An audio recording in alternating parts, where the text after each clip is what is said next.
France's postcard paradise, once carried millionaires to their holiday homes, now runs through miles of ash. Swimming pools filled with soot, villas collapsed, a deer trapped in a fence, unable to escape.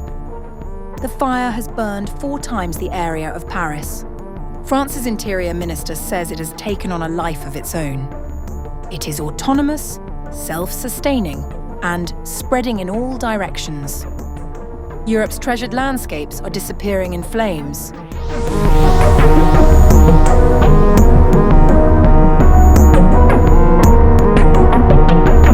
This is no longer just a wildfire. It is a landscape transformed into a disaster zone. Entire forests have vanished, family homes have been reduced to rubble, and roads that once led to holidays now cut through miles of destruction. As flames edge closer to Bordeaux, France is confronting one of the most devastating natural disasters in its modern history.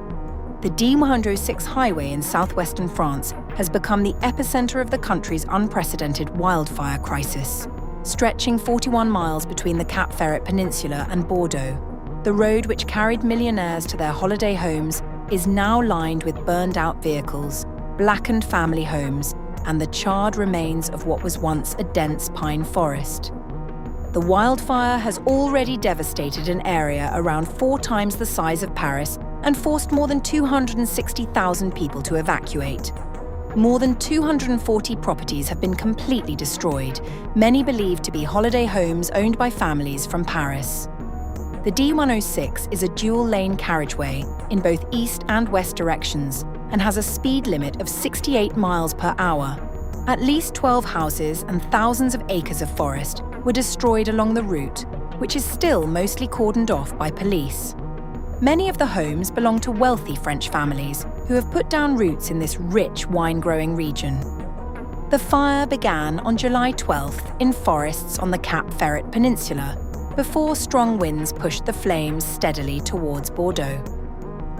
French President Emmanuel Macron, during a visit to the region, warned that the crisis was far from over. The fire did not spread today, so over the last 24 hours, we can clearly see that all the work carried out by our aerial resources and by the men and women on the ground, our firefighting units that have truly held it back, has been effective. So congratulations to them. I also believe we have improved the situation through the fire breaks that have now been completed, so we are in a much better position than we were 24 hours ago. Along the D106 highway, entire neighborhoods have been wiped out. Villas have collapsed under the intense heat, swimming pools are filled with soot, power lines continue to spark, and the remains of kitchens, furniture, and family belongings lie buried beneath ash. The destruction extends beyond homes.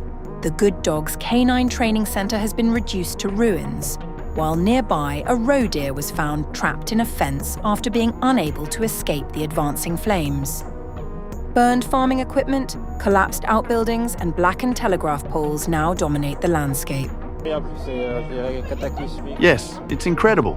It's, I would say, cataclysmic. There are fires, I don't know if they are still out of control, that have burned thousands of hectares, forcing many people to evacuate their homes. Some people have lost their houses. They were forced to leave their homes, sometimes in the middle of the night. So it's truly catastrophic. It's unprecedented.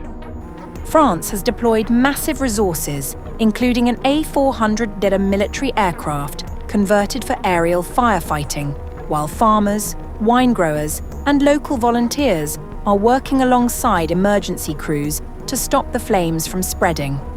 French Interior Minister Laurent Nunez described the situation as unprecedented, saying the fire has effectively taken on a life of its own.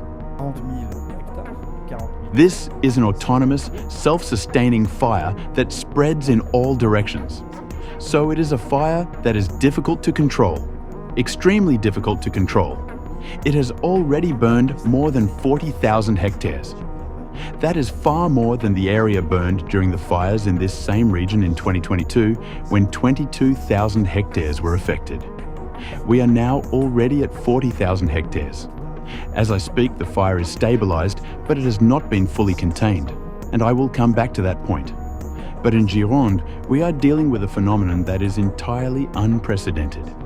The European Union has announced additional water-bombing aircraft for France, although EU Crisis Commissioner Hadja Lahbib warned that emergency resources are becoming increasingly stretched as wildfire risks grow across other parts of Europe. As weather and wind conditions subdued on July 27th, French firefighters hoped that this would give them a better chance to contain the wildfires raging through the southwest of the country, where 40,000 hectares of land has been burnt through.